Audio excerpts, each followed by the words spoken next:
Et salut à tous! Alors pour ceux que ça intéresse, j'ai décidé de faire une vidéo sur comment trader un peu mieux le Bitcoin, comment s'améliorer en trading du Bitcoin particulièrement, parce que personnellement je trouve que c'est un marché hyper manipulé. Pourquoi hyper manipulé et pourquoi c'est facile de le manipuler? Parce que justement il n'y a pas encore énormément de liquidité, comme sur les devises standards, comme par exemple sur l'euro-dollar ou le GBP dollar ou autre.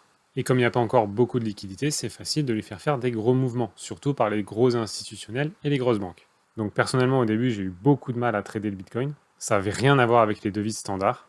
Et j'ai même perdu pas mal en tradant le Bitcoin.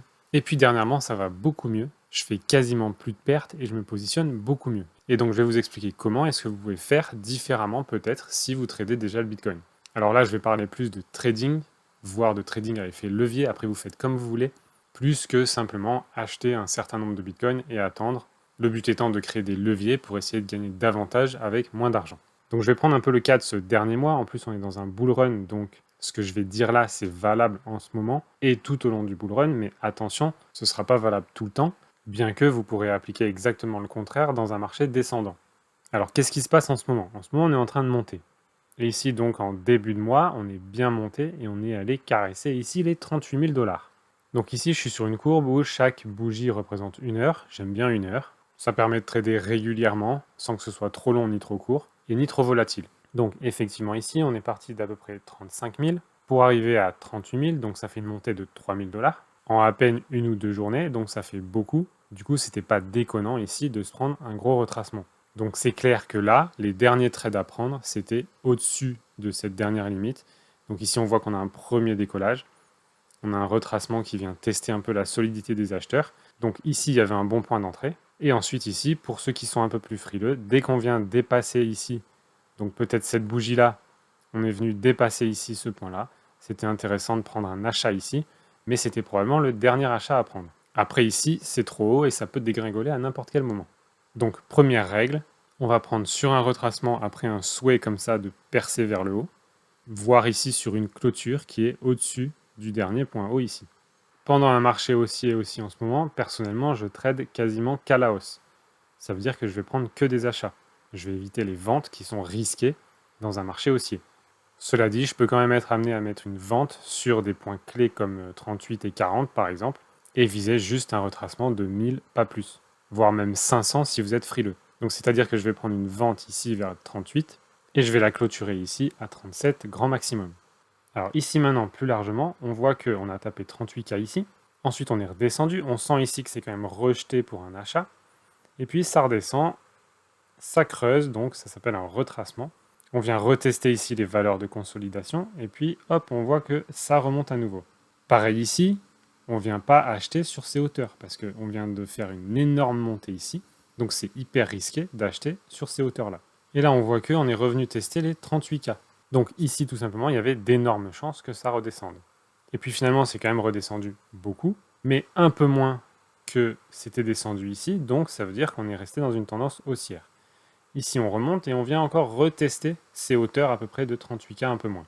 Ça retrace encore, mais toujours un peu moins bas. Et ici, on remonte et on est encore venu tester les 38K, sauf que là, on est même allé un peu plus haut. Donc là, sur une vue un peu aérienne de cette courbe, on est venu tester une fois, deux fois, 3 fois, 4 fois, 5 fois on perce et on revient. Donc il y a d'énormes chances quand même ici que on ait un possible retracement ici jusqu'à la zone bleue, maximum, et après qu'on vienne réellement percer ces 38K pour aller visiter les 40K. Donc maintenant voilà comment je suis devenu beaucoup plus efficace avec le Bitcoin. Donc par exemple, si je suis là ici et que j'ai une tendance haussière, en fait je vais arrêter de prendre un trade sur le cours actuel. Pourquoi? Parce que tout simplement Bitcoin a une énorme tendance à mécher, c'est-à-dire faire une mèche comme ça avant de regrimper.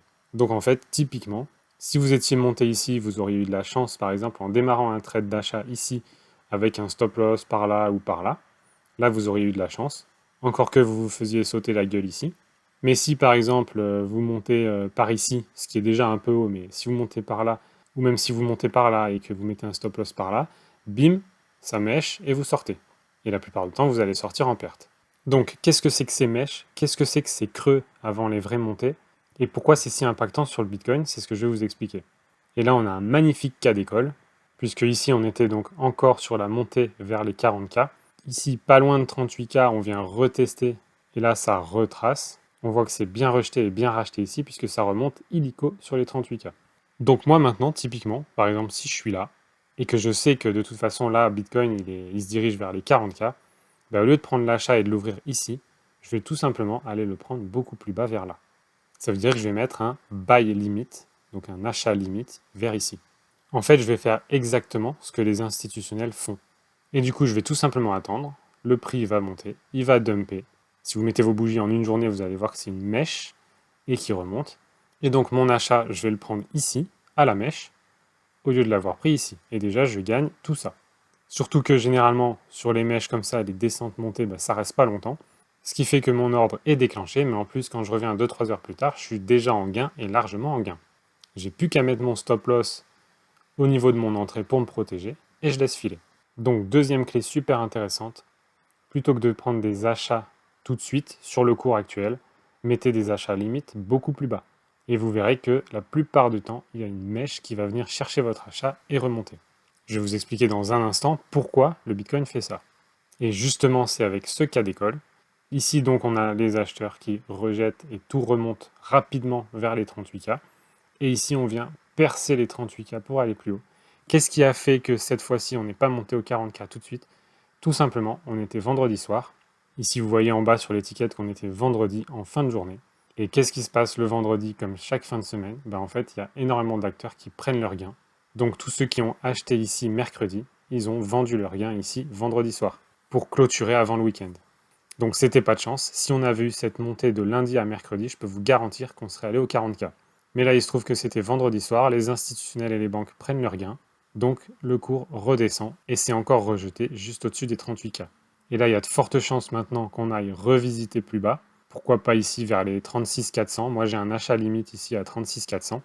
Et ensuite, on va remonter et là, on risque d'aller voir les 40K. Donc, qu'est-ce qui se passe en fait ici et quelle est la mécanique? C'est ce qui s'était passé ici déjà, c'est ce qui est en train de se repasser ici. Qu'est-ce qui se passe? En fait, c'est simplement que les institutionnels ici voient que le prix du Bitcoin va monter à 40K, mais sauf qu'eux, ils ne veulent pas l'acheter à 37 ou 38K. Ils veulent l'acheter plus bas. Donc, qu'est-ce qu'ils font? Cas d'école. On est en fin de semaine, déjà, on prend les gains. On sait que le week-end, c'est calme. Et effectivement, le week-end, on voit cette petite oscillation calme jusqu'en fin de week-end où ça commence à s'activer. Qu'est-ce que ça veut dire le week-end quand c'est calme? Ça veut dire que le carnet d'ordre est beaucoup moins rempli. Ça veut dire que les volumes sont très faibles. Ça veut dire qu'il y a peu de monde sur le marché. Et c'est justement à ce moment-là que c'est facile de faire descendre rapidement le cours. Donc les institutionnels ont pris leurs gains. On est à plat pendant le week-end. Les volumes se vident. Et là, je vous remets la vidéo sur le carnet d'ordre. Si vous ne savez pas comment marche un carnet d'ordre, c'est nécessaire pour ce que je vais expliquer là. Donc le carnet d'ordre se vide. Et là, qu'est-ce que font les institutionnels? Ils vont vendre. Ils vont calculer sur le carnet d'ordre combien il faut vendre, par exemple, pour aller jusque-là. Et du fait que le carnet d'ordre est beaucoup moins rempli, il ne va pas leur faire valoir une grosse vente pour que le prix chute fort. Du coup, c'est ce que font les institutionnels. Ils vont générer une vente qui va faire chuter le prix assez fort. Ils vont la clôturer. Ça va stresser le carnet d'ordre. Du coup, le prix va chuter. Ensuite, ça crée une agitation.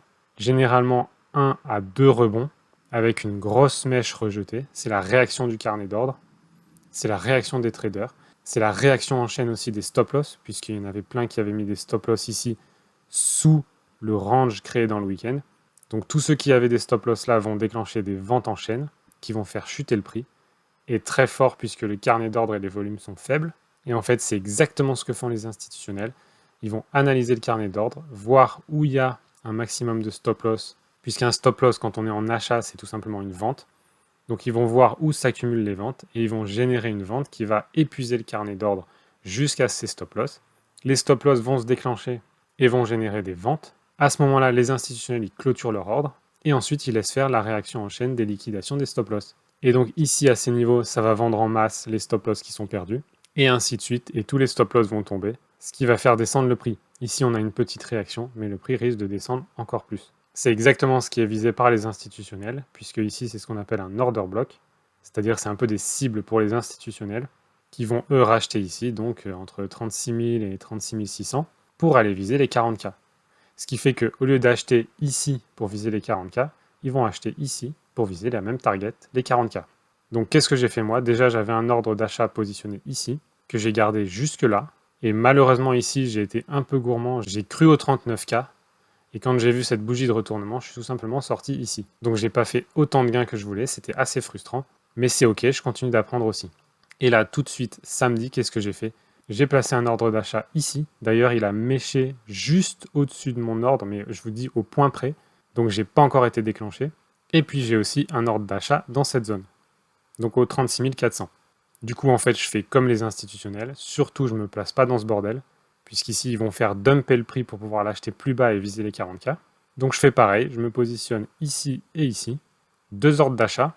Et on va voir, mais à mon avis, soit ça va mécher un petit peu plus ici, soit ça va mécher carrément jusque là. Et après, boum, 40K. Alors que si j'avais pris un ordre d'achat ici pour viser les 40K, ben là, je serais en perte. Si j'avais pris même un ordre d'achat ici pour viser les 40K, je serais en perte aussi. Donc toujours viser plus bas avec des ordres d'achat limites. Je rappelle pourquoi, ça monte, les institutionnels sont là, ils voient que ça va aller à 40K mais ils ne veulent pas l'acheter à 38K, ils veulent l'acheter plus bas. Donc ils attendent que les volumes redescendent, que les carnets d'ordre se vident. Ici, ils déclenchent eux-mêmes, donc ils génèrent une grosse vente puisqu'ils ont de la liquidité pour faire ça, surtout quand le carnet d'ordre est peu rempli. Ils ont la liquidité, ils font dumper, ils sortent de leur ordre, du coup ça s'agite et ça fait dégringoler le prix. Et une fois que c'est bien dégringolé, ils rachètent. Et si vous commencez à trader comme les institutionnels, vous verrez que vous allez faire beaucoup plus de fric sur le Bitcoin. Voilà pour ça, n'hésitez pas si vous avez des questions en commentaire. Et donc rappelez-vous aussi que le vendredi en fin de journée, il y a souvent des prises de bénéfices. Et prise de bénéfices, ça veut dire que quand le cours montait, le cours va redescendre. Et quand le cours descendait, le cours va remonter. Parce que quand on trade à la vente, prendre des bénéfices, ça veut dire acheter. Donc il y a une remontée du cours le vendredi soir. Voilà, en tout cas, si vous avez des questions, n'hésitez pas en commentaire, je me ferai un plaisir d'y répondre. Et voir de faire une autre vidéo sur le trading comme ça du Bitcoin, dans le but de trader davantage comme les institutionnels que davantage comme Monsieur Tout-le-Monde qui va se faire racketter à chaque fois par les stop-loss et par les mouvements des institutionnels. Allez, bonne chance à vous et à très vite.